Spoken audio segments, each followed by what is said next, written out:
as they're working on that road there? I had the same detour, so you're good. Okay. Like, what? A lot of people got a bad habit of it. They didn't go through it, then it didn't happen. I went through the same roundabout that they put you on, so it's alright. Okay.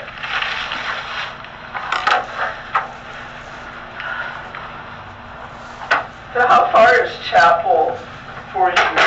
29 miles. 29, okay. Yeah, when Tamara worked for Region 1, she used to actually come down and see me once a week. She'd go all the way to Chapel, pick me up, and bring me here. Yeah? Yeah, they don't do that anymore. No.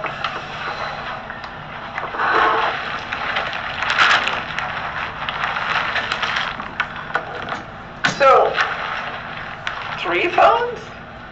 4. 4. Yes, ma'am. You don't have service on all of them, do you? I don't. They're all full of evidence, though. Evidence, though. So you make sure you take them with you. Everywhere. Well, I charged them up so I could show stuff on them. I don't know anybody in Border, Wyoming.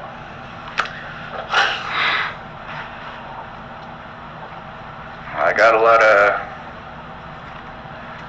So, yeah, you have a lot of crap that's gone on with you and everything. Do you believe that there is any way you're going to be able to do anything with it? Yes and no. Because of the term mentally ill, I can't do it by myself. But the other thing is that something's got to give. I can't just keep taking the abuse. There's a lot of stuff that needs to happen before I can actually take anybody to court over this. And do you think you're going to find anybody that is going to represent you? Because attorneys are really shy about going up against law enforcement or big institutions. I noticed that. They're pretty much all of the agencies that I've called, they're supposed to help people like me with specifically these kind of situations. But right. As you know, they don't work. There's most of the time you fall through the cracks. A lot of times you end up with someone who just simply doesn't want to do their job. They're just there for a paycheck. It's rare to find somebody who is actually interested, like Tamara, for example. Tamara knew her job. She knew it as well as I needed her to anyway. I mean, I don't know what everybody else's opinion of her was, but she was great. I was not very impressed with her. Well, I was more impressed with her than Jen. Oh, Jesus, yeah. Yeah. But there's a lot of stuff that I have to deal with because when all this situation happened, people didn't speak up. The people that I was going to jail, I didn't. I took a shower before I came in. Oh, there it is. Okay. Yeah. Sorry. Figured I'd show you this today. I ran out of clean clothes, so I'm wearing the uniform I got to wear in prison. Oh, there you go. They sent it with you? They sent me to Scotts Bluff with it on, and then Scotts Bluff made me take it off, and then they gave it back when I left. So I guess I didn't get out of prison completely screwed over. At least I got a set of clothes out. There you go. But so, do you feel that you need to pursue this legally to get some kind of closure and at least I tried out of it? Not just an I tried. I can't take this abuse for the rest of my life. No. And something does have to be done about it. I can't just do nothing. Let me make this be quiet now that I told my husband I made it. You're good? There's the biggest problem is that officers, when Natalie was killed, assumed that I had done it. They committed a lot of crimes thinking, well, you know, you were an easy, open, shut. Oh, there he is. Yeah. Yep. And then when they actually found the guy who did it, that's when the real crimes, the major crimes, started coming in. I mean, they'd already committed a few crimes before Natalie was killed. When they realized that I wasn't going to get hemmed up for a murder, they did everything that they could to, including committing felonies, to try to prevent me from turning them in for the crimes they committed. There's also the fact that I had to deal with, like, for example, Dual County. When I first started with Region 1 and with Nicole Peralta, it's because I was trying to get help stopping the abuse that I was having to go through. Now, the sheriff's department there and 2 state patrol officers took me to the Sydney Hospital on suicide watch. The Sydney Hospital held me less than 3 hours, let me go. They gave me the number for Region 1 and for Nicole Peralta, and that's how I got started with that. I explained to Nicole Peralta, as well as Tamera, what was going on with the situation, about the abuse that I was taking, about the threats against my life, about how I'm jumping through all of these hoops and I keep getting called mentally ill, so I just have to take the abuse. I'm not allowed to defend myself. So Tamera explained to me, all right, well, before we can do anything about that, we got to make sure that, you know, if you are disabled, we need to get you on disability, because as soon as we have you on disability, these crimes that these people are committing against you, somewhat, it's supposed to be protected. I have disability and had disability when she died, and it didn't make any difference because I had no representation. A lot of this stuff with Britney Spears, I'm sure you've had to hear about it, how she had a curator and the curator screwed her over. But then there's also the fact that there's people like me that don't have a curator or a guardian. Yeah. And we're supposed to. Do you think you need a guardian? I absolutely do. They keep using the term mentally ill loosely to associate with schizophrenia, and officers outright, literally the officers I was trying to turn in, told the hospitals that I was schizophrenic. When I tried to think turn you're in, schizophrenic. Are you on the spectrum? I think so. And you have depression. yeah, And you have anxiety. More of it's kind of situational type stuff, but you have it. and that's something that, like, I've tried to express to people and be open about and teach people about, that it is a situational issue.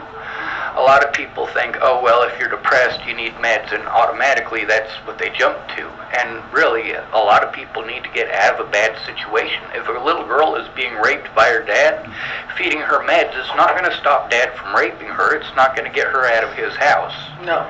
It's more likely to lead to worse depression and cutting. Now, if it is a situation where, you know, you got the perfect wife, you got the perfect house, you got the perfect kids, everything is great in your life, you got a brand new Maserati in your garage, you've got millions of dollars in the bank, and you're still depressed, well, that's a chemical imbalance, and you might need meds. Yes. The money doesn't always make things perfect, but, okay, so I've been in the mental health and substance abuse world for 42 years, okay? Doesn't mean I know everything, but do you think, I mean, that you would get some level of relief and relaxation if you were able to, like, be out of Chapel? Like to be in Sydney, or to be in Dalton, or to be in Gurley? It doesn't really matter where I'm at as long as there's a support network. I know people in Chapel that I can go and see, and that helps me with my anxiety, but there's only 2 of them, and one of them's a pretty bad alcoholic who's got issues with his alcoholic ex and a bunch of child abuse situations that he's not the abuser, but he's not able to do anything about it. So for me, there's that situation, and then there's a situation with the other guy that I'm friends with. He doesn't drink, he doesn't do a bunch of drugs or anything crazy like that, but he also is friends with some of my predators. So for me, going to see him is based on whether or not my predator's vehicles are outside of his house. If I'm in Sydney or Dalton, I can't see him at all. It'll be very difficult. But as far as housing goes, you know, I'm willing to move anywhere that I can get help.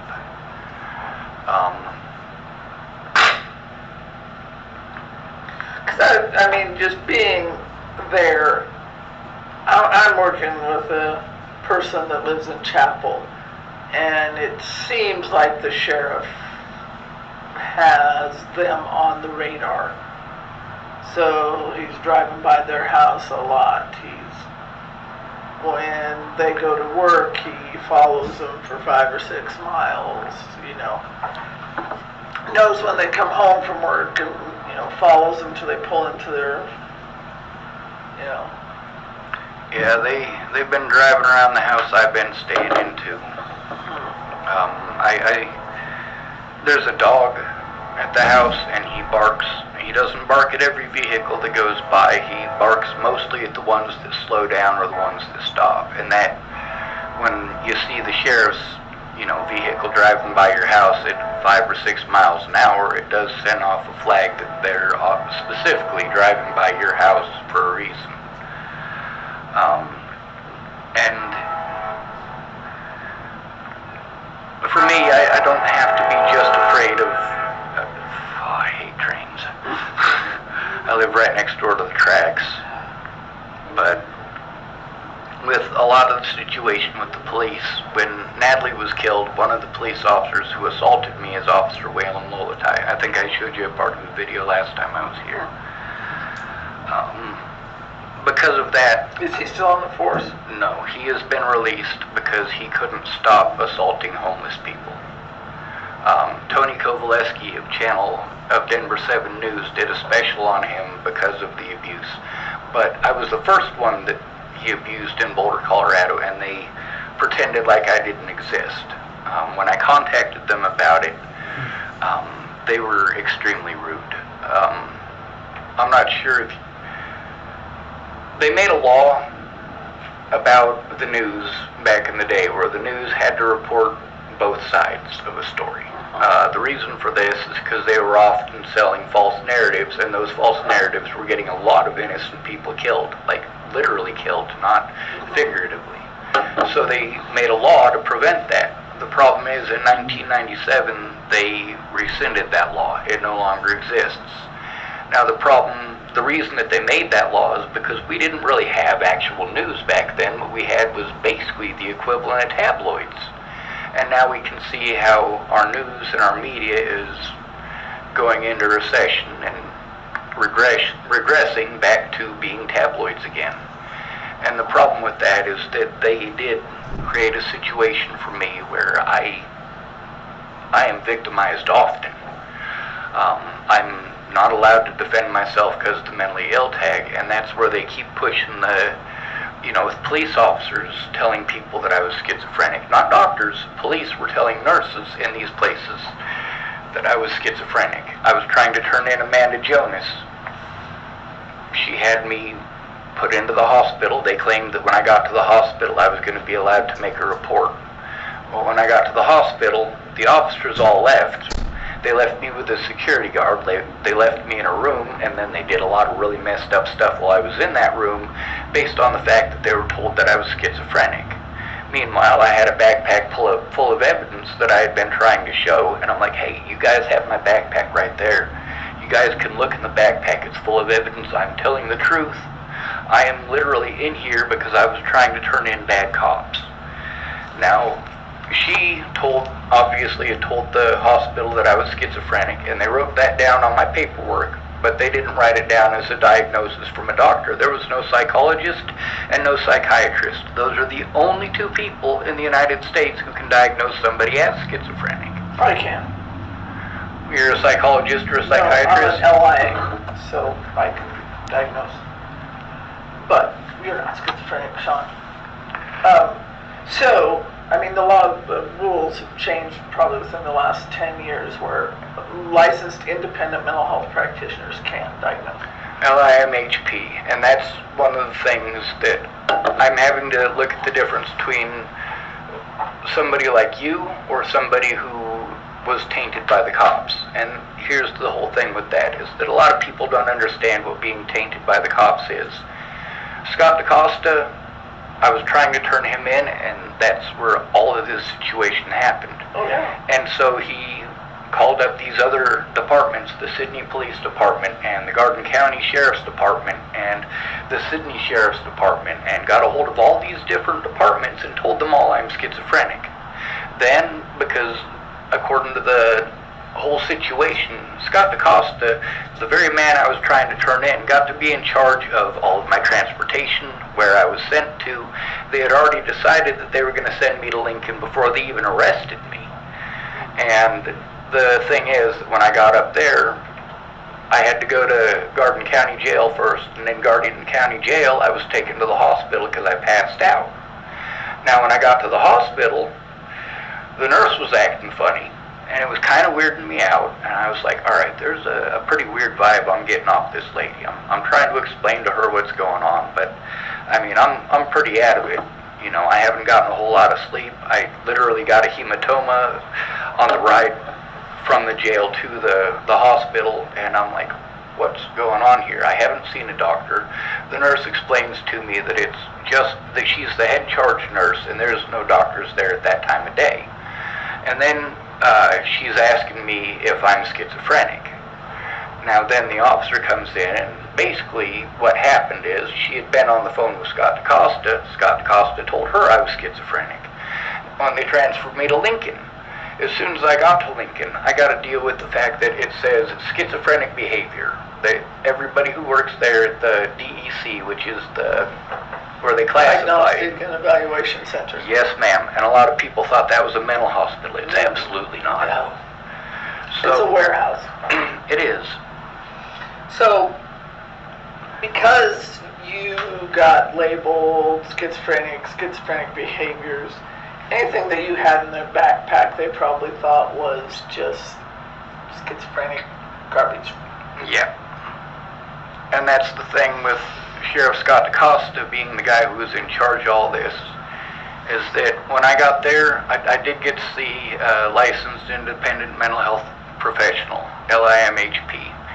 And the problem is that she had that same piece of paper that had my name on it and says schizophrenic behaviors on it, and that all came from Scott DeCosta. Anytime that I had to try to do something, the problem is that Scott DeCosta and his co-workers made sure that they illegally prevented me from going to court dates. One of his employees, who had been involved in multiple situations, claimed that she hadn't been involved in multiple situations, even though her name was all over my paperwork.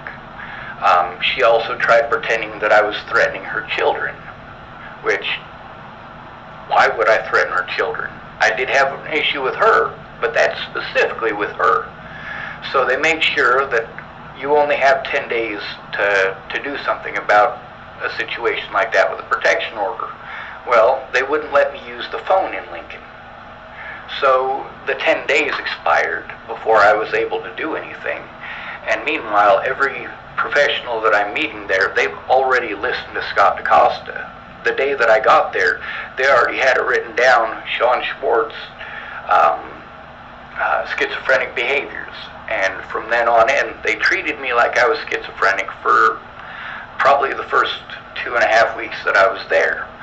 Then, when they transferred me to LCC, Lincoln Correctional Center, which is literally right next door, I got to see Dr. Ted Hill.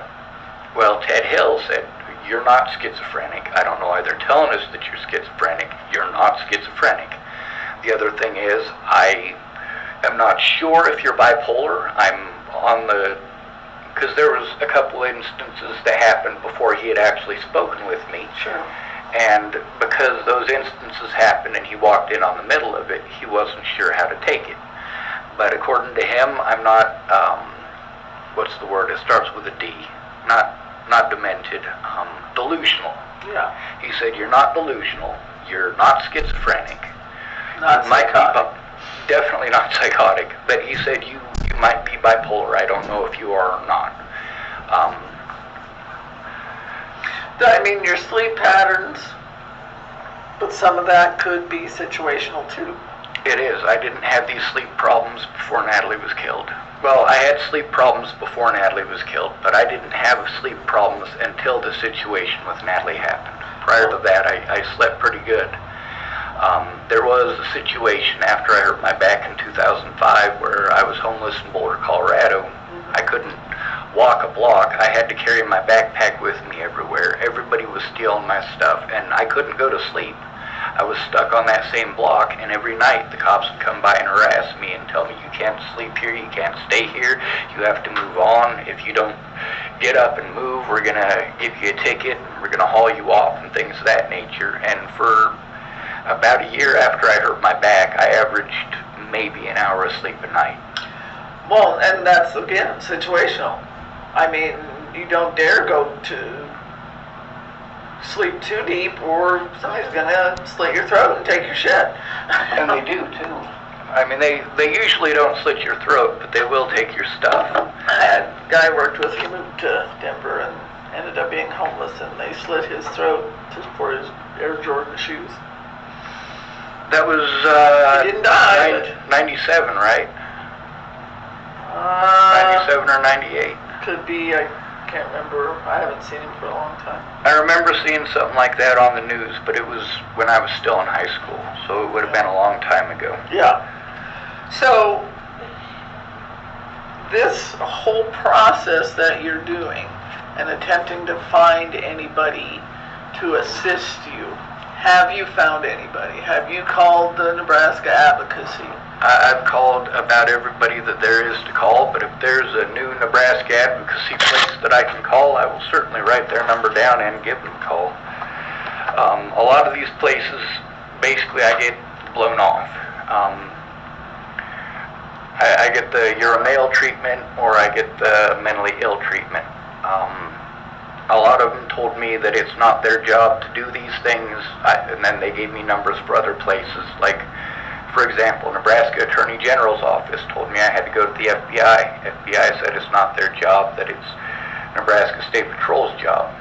So I got a hold of Nebraska State Patrol. They said that it's not their job, that it's the FBI's job, and that I had to call the Nebraska Attorney General's office. I explained to them that I'd already done that, but they said that's the only way to do it. So I called the Nebraska Attorney General's office again, and they tell me that I got to get a hold of the Nebraska State Patrol if the FBI won't do it. Nebraska State Patrol finally tells me this year that they're not allowed to investigate, which they kept on telling me that it's not their job, it's not their job, but according to the Nebraska Attorney General's office, it is their job. So then finally, just this month, they told me, all right, well, it is our job to investigate, but we're not allowed to investigate. We basically tell the Nebraska Attorney General's office what's going on, and then they decide if they're going to investigate it. And I said, well, how do they decide that they're going to investigate it if you guys aren't collecting any evidence and aren't allowed to investigate it? And they said, oh, well, we're supposed to do an investigation. I'm like, you see, that's the thing, is you've been telling me you can't investigate this whole time. You're telling me you can't do anything unless the Nebraska Attorney General's office says to. Okay, so this is called disability rights. Oh, God, I've called them already. I'll take their number again, though. No, I mean, so it's the 402-474. 402. 474. 3183. 3183. Yeah, now there is another one. Let me...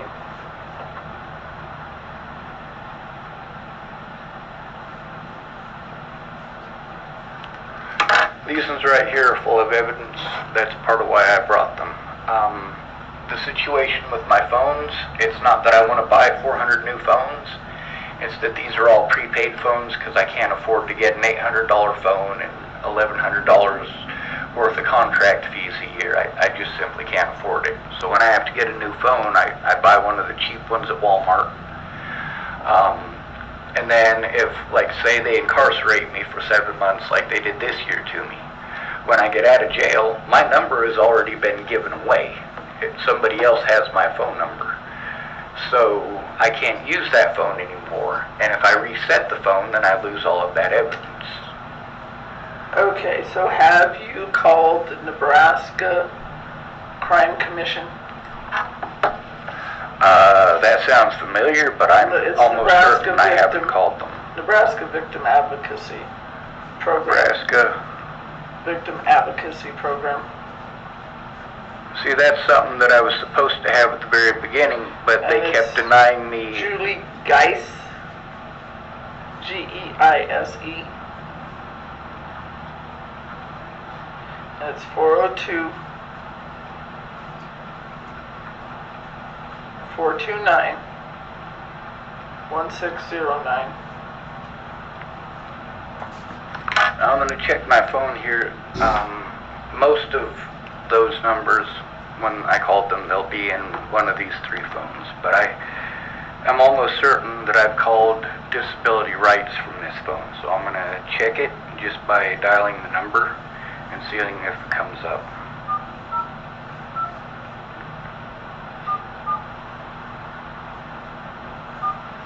Nope, I have not called them from this phone. Alright, that's good to know. I mean, and I don't know, I mean, those are just some of the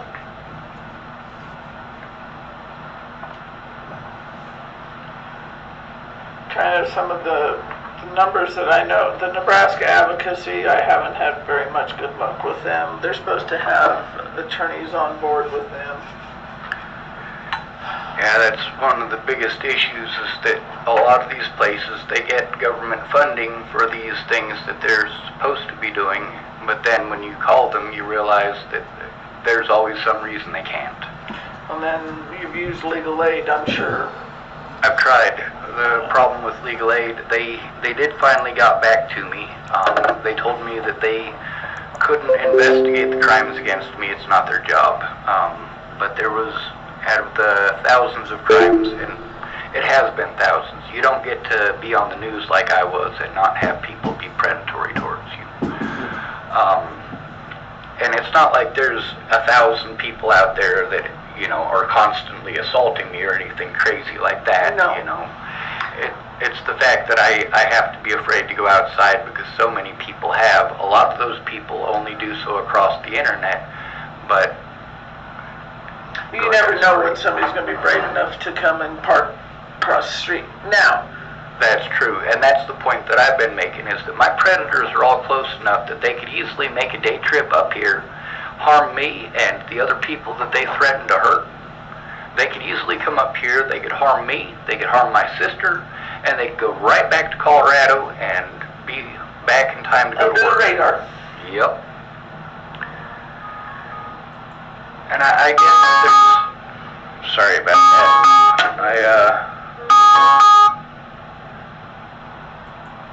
I've had these, they died from not being used for a while, so I charged them all up yesterday and forgot that the alarms were on. So, okay, even if you find someone to assist you, your chances of winning in small town Nebraska, where decoste is going to be hiding behind his badge and stuff. It's next to nothing. I'm aware of that. Republican state. Yep. Conservative. Well, I'm not his only victim. He's threatened and harassed multiple people, and I've recorded conversations with the people that I know that prove it. But are they going to step up and say, yeah, he did the same thing to me? Because they got to live in Chapel, Nebraska. And that's something that I've been trying to explain to. Whatever. Rory Jepson was going to speak up. He ended up having a heart attack. There's a lot of my witnesses that ended up dead. I was nowhere near any of them when they died, so I mean, it's not like they can try to peg those off. Right. But I also don't have access to those people or their information anymore. Right. Well, and the thing is, unless they are upstanding, and I'm not trying to be, don't do anything, Sean, you know. You're being realistic. I'm being realistic, and that I'm a straight shooter, and I'm not going to bullshit you, okay? Or sugarcoat. Doesn't do anybody any good. Exactly. You know, it's my mom is 95, and I told her, Mom, you are at the end of your life. That's why you're tired all the time. That's why you're this. And she's like, well, that's kind of blunt. And I said, what do you want me to do? You're going to live forever? Yeah, you're immortal. I said, no, you know you're not. And see, that's one of the things I got in trouble for, is saying that we're all going to die. They grossly reinterpret that as I'm going to kill you, which obviously is not the same thing. So, unless you have an upstanding citizen that has never been in trouble, they're going to go, yeah, he's an alcoholic, or he's a drug addict, or he's this, or he's that. Yep. You know that. Okay. And the thing is that everything that they've done, all of the laws that they've broken, the way that they've gotten away with it is by calling me schizophrenic, claiming that I'm schizophrenic, telling the hospitals I'm schizophrenic, telling the judge that I'm schizophrenic, telling the county attorney that I'm schizophrenic. He's incompetent, he's schizophrenic, he's on disability, but you're not on disability for schizophrenia, are you? I'm not. You're on for autism or Asperger's or something? Yep. And a bad back. Yep.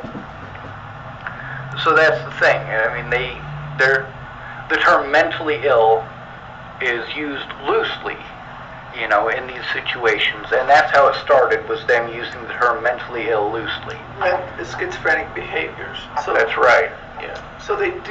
So they right away got you pegged as, he's crazy. Yep. He's a lunatic. And that's what they told people rambling on the news. about all this stuff. Yes, and see, that's the thing about, when I was younger, they called it going manic. When you have been through so much stress that you just blurt it all out at once, and then it's incomprehensible because there's so much going on, you've bottled up, and it all comes out. But then I learned later on that's not manic. Well, and it's a part of mania. Well, your PTSD mimics bipolar a lot because you're hypervigilant. You're making sure when you walk out the door nobody's across the street.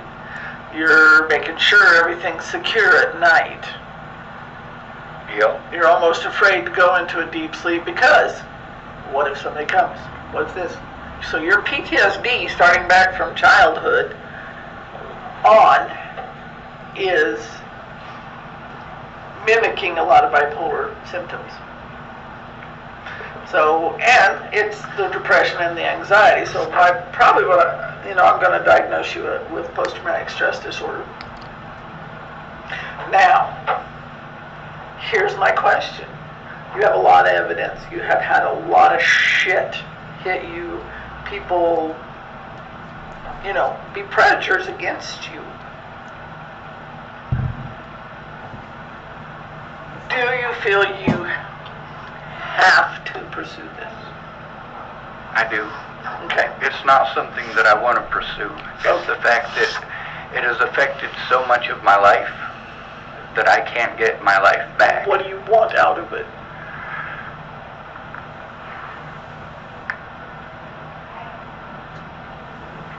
I know I'm not going to get back everything that was taken. No. But what I want to have is to be able to go see my loved ones in Colorado without being abused.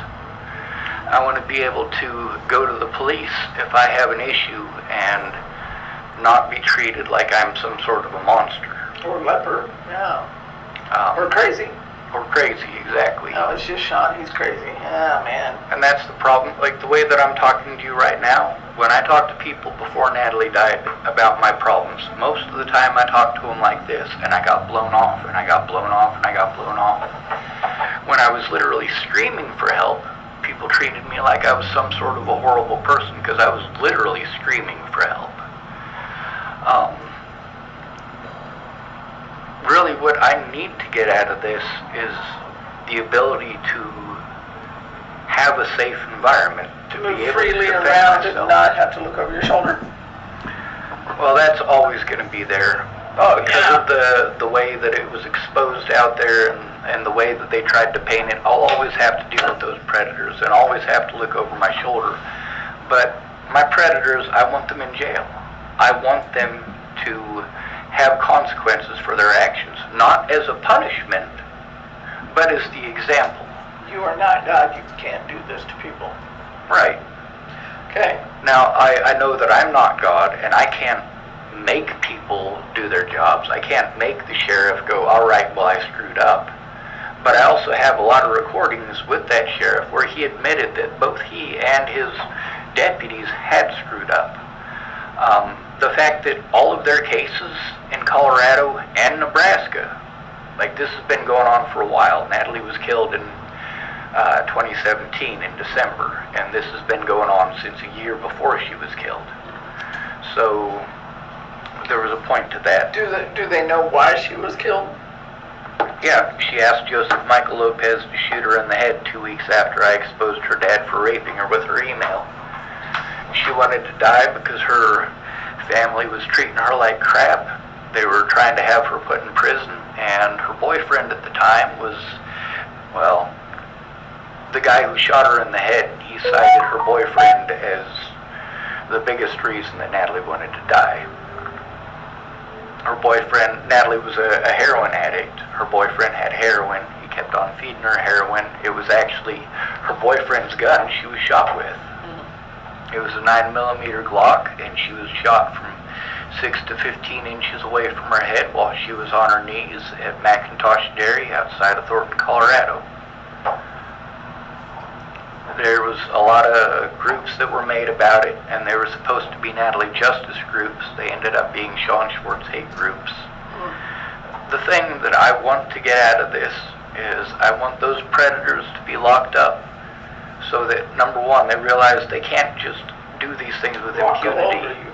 Number two, if they're locked up, they can't hurt me. They can't hurt my little sister. They can't hurt my niece. They can't hurt any of these people that they threaten to hurt. The other thing is, obviously, if they're willing to do this to me, they're willing to do it to others. That's the thing with Clearview, for example. I told on the things that they did to me at Clearview Behavioral Health, which I was sent to because I was trying to turn in Waylon Lolatai. When I tried to turn in Waylon Lolatai, you know, obviously they shipped me out of jurisdiction. I can't turn him in. That's why I was sent to Clearview. Clearview was famous for police officers across the state sending people specifically to Clearview who were trying to tell on them. Clearview is not a mental hospital, it's a behavioral health unit, which means that the people who are there don't have to have any accredited anything from the state. And you're locked in there, so they can do whatever the hell they want to you. Exactly, including assault you and inject drugs into you, and then somehow magically lose half of the recorded evidence, you know? Of course. And that's the thing with, I told on Waylon Lolatai, and Waylon Lolatai, because I wasn't heard, assaulted 6 other people that year and was on Denver 7, Tony Kovaleski. I was transferred to Clearview, and I told on them about the assaults, about how the people there were basically 7-Eleven rejects. They picked these folks up off the street. They didn't know the first thing about what they were doing, and the doctor was never there. I mean, he was taking his word, medical professional word, he was taking from people who are not medical professionals. So then there's also the fact that I was drugged there because I was trying to tell on the police and I was trying to call 911. Later on, they killed Tibor Hatay doing that at that very facility. So, okay. Chances of anything coming of this is maybe about 10%. Okay.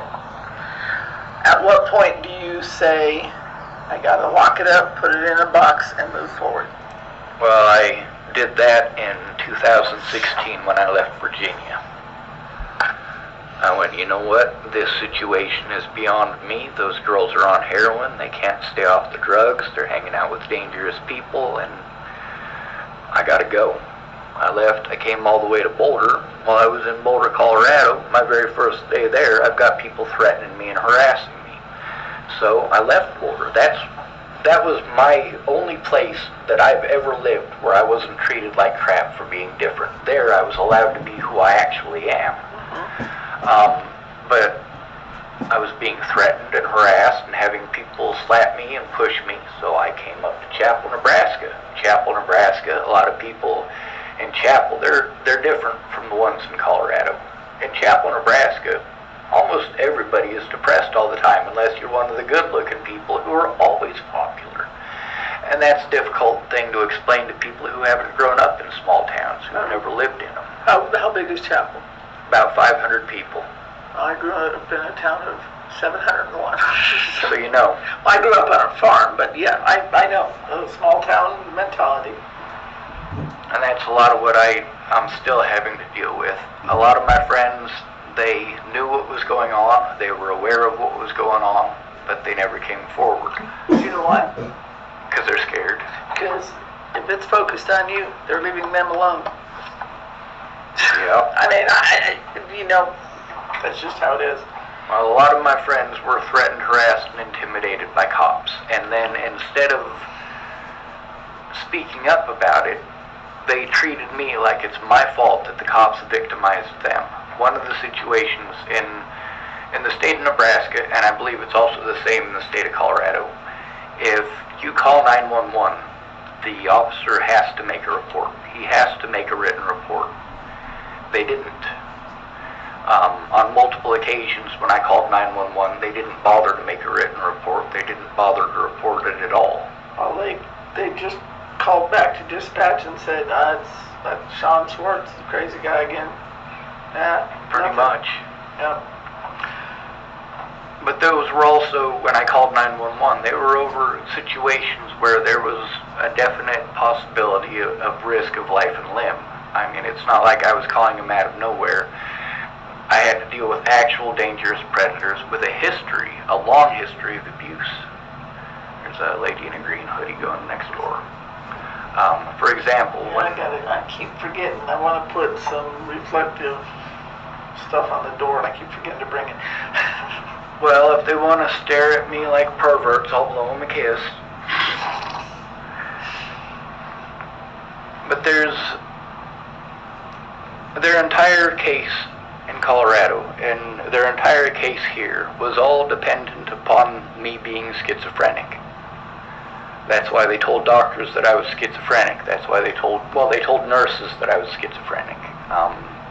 So far as I know, decoste didn't talk to any actual doctors.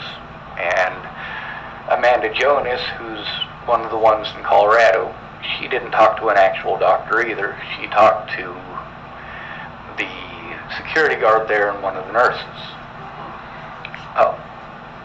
But repeatedly when I was trying to tell on officers, those literal officers would take me to the hospital. Those literal officers that I was trying to turn in would take me to the hospital and then give me the mentally ill tag as soon as I got there. Yeah. They did that twice here. Well, 5 times overall with Dual County Sheriff's Department, but twice in specific where they had me taken to Scottsbluff, and 2 of the officers that were trying to intimidate me into leaving town were Jared Hahn and Cody Selhorst. When I went to try to turn them in, Jen Beebe was supposed to be there so that I could turn them in safely. The problem is that this is according to Jen Beebe. They had called her up and told her that I had tried to reach for their gun and tried to suicide by cop. And this is a situation that Jen Beebe remembered every detail of. This is while I'm in Scottsbluff in 2019. This is over a year and a half after this incident had happened. She could remember every detail while we were in the jail in that little conference room.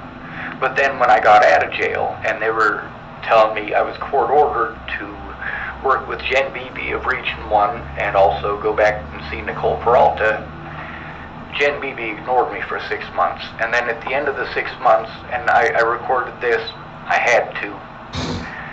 There was a situation where after 6 months I had called them up and said, hey, Jen Beebe has been ignoring me for 6 months. She's not doing her job. I can't fulfill my obligations to the courts. I'm having to go through an autism advocate, and this lady is not getting paid to do exactly the same thing that Jen Beebe was supposed to. Well, they said that they were going to investigate Jen Beebe, but nobody ever got back a hold of me. They didn't bother to try to take a report or getting any information, and then a few days later, Jen Beebe called me up and she says, oh, well, I can't remember, it was a long time ago. And that's one of the things about having somebody in my corner to help me to make the police reports when it makes a difference. Because it's not that I wasn't trying, it's that I was being outright denied that. I have photocopies of police reports that I wrote that I was able to make photocopies of, and most of the time I didn't have the ability to make photocopies. Right. So the situation got extremely out of hand, and I had to depend on people who weren't doing their jobs. If you exhaust all the places that are established to assist people with disabilities, with no income, etc., etc., because you don't have $25,000 to put a retainer down for an attorney. And there you go, being realistic again. What are you going to do? How are you going to proceed through your life and go, I gotta let it go? I mean, you can never forget it, okay? But can you move through your life? Or are you going to be stuck here with all this and just rehash it and rehash it and rehash it? Because it's going to chew you up and spit you out. Well, it has chewed me up and spit me out. But the other thing is that what I will have to go through for the rest of my life if I'm not able to get anything going on really makes life not worth living. So, you know, and that's not a threat. I'm not. No, I know that. Yeah. But can you fly under the radar? I tried that. Didn't work. Okay, but in Chapel, I mean. In Chapel, I'm flying under the radar as best I can, but everybody knows where I'm at. Well, yeah, it's a town of 500. Yo. You know, they know everybody and what kind of dog you have and everything. Yep. And what you eat for breakfast a lot of times. Yep. So if you walk from one end of town to the other, whether you did something wrong or not, people are going to be talking about it. You know. Yep. And even if they don't know what's going on, they'll pretend that they do, and they'll share it to everybody else as if they were there. Oh, and you know what? Because you have a reputation of schizophrenic behaviors, everybody's watching you. What's Crazy Sean doing now? Yeah. I mean, I'm not trying to be mean or a lot of these people derogatory that I dealt with. I mean, they told me, hey, dude, you know what? You're probably the most sane guy that I know. You probably know more about this and that and the other than anyone else I know. You know more about homelessness than anyone else I know. You know more about living off in the woods than anyone else I know. You know more about the way that humans interact with each other than anyone I know. And that's the thing, is that those people, a lot of them were willing to come forward, but they were threatened and intimidated to begin with. I recorded conversations with a lot of these people. Those conversations still exist. I still have access to them. The thing is that there are situations as a result of what happened that I can't get past, and people don't understand that. Like, my credit score is now 98. I can't recover from that. There's also the fact that I can't get into housing now, and I can't recover from that. There's the fact that, you know, between not being able to go to housing and having a credit score of 98, I'm stuck homeless. No, not necessarily. You haven't used the HEART program, have you? I haven't, so far as I know. I'm pretty sure that me and Penny are working on that. Because the HEART program will cover, like, part of your rent, part of your utilities, or it'll cover your rent and you have to pay your utilities. And it'll do that till you are eligible for Section 8, which, are you sanctioned for life or just for 5 years or for what? 2 years. 2 years, okay. Yeah, but the other thing is that 2 years, they're not allowed to do that. They have to allow me there's a special name for it that they told me, but it's basically an appeal. But yes, but it's not an appeal. Before they can kick me out, they have to have a special type of meeting that I'm allowed to be involved in before they're allowed to kick me out. They probably scheduled it and you didn't show up because you didn't get notified. Probably. That happens often. Yes.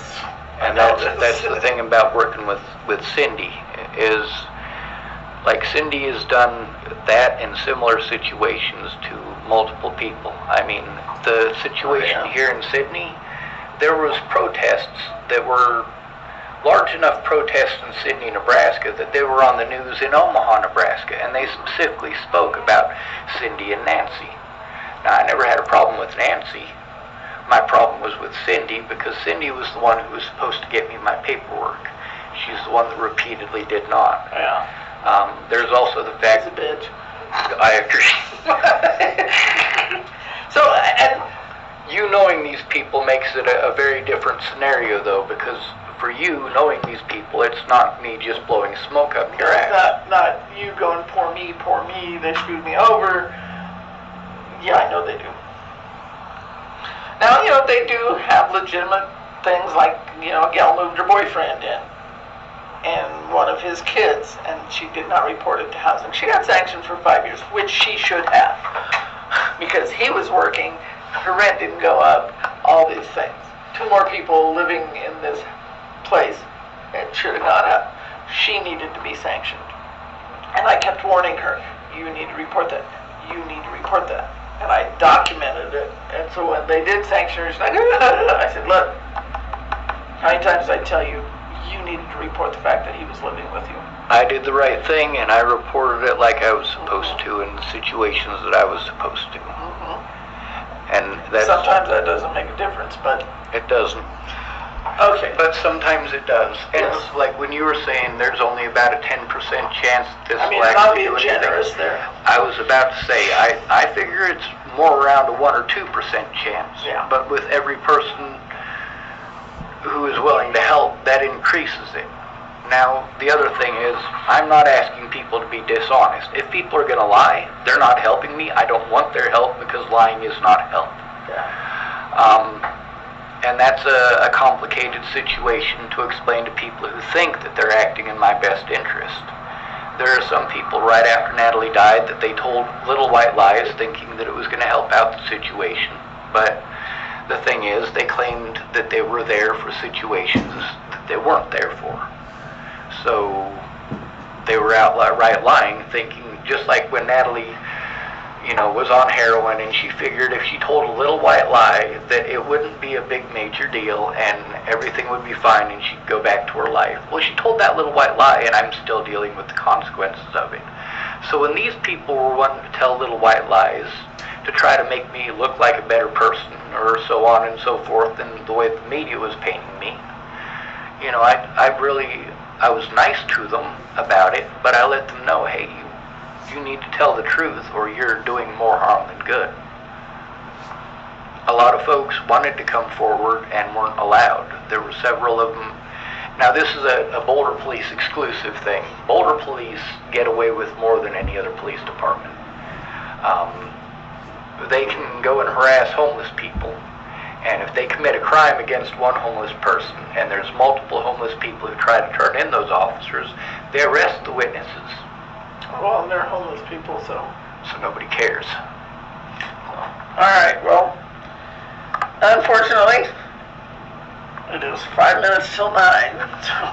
Yes, ma'am. I did bring some stuff in here that I wanted to show you about the appointments that I made it to, but I guess I'll have to write it down organized for next time. Okay. Go ahead, since we only got 5 minutes. Well, actually, the appointments are supposed to be 50 minutes long. So I'm already over. You're over, but that's okay. So, and I think Penny was going to be able to meet with you at 9, but I don't know. All right. Let me find out for sure. Yes, ma'am. Are you meeting with John at 9 or 10? 9. Yep.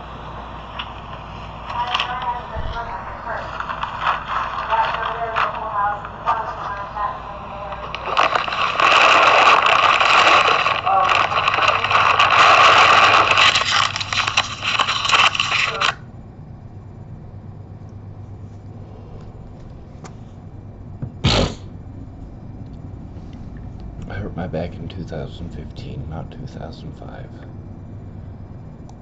There's a lot more in there to go through.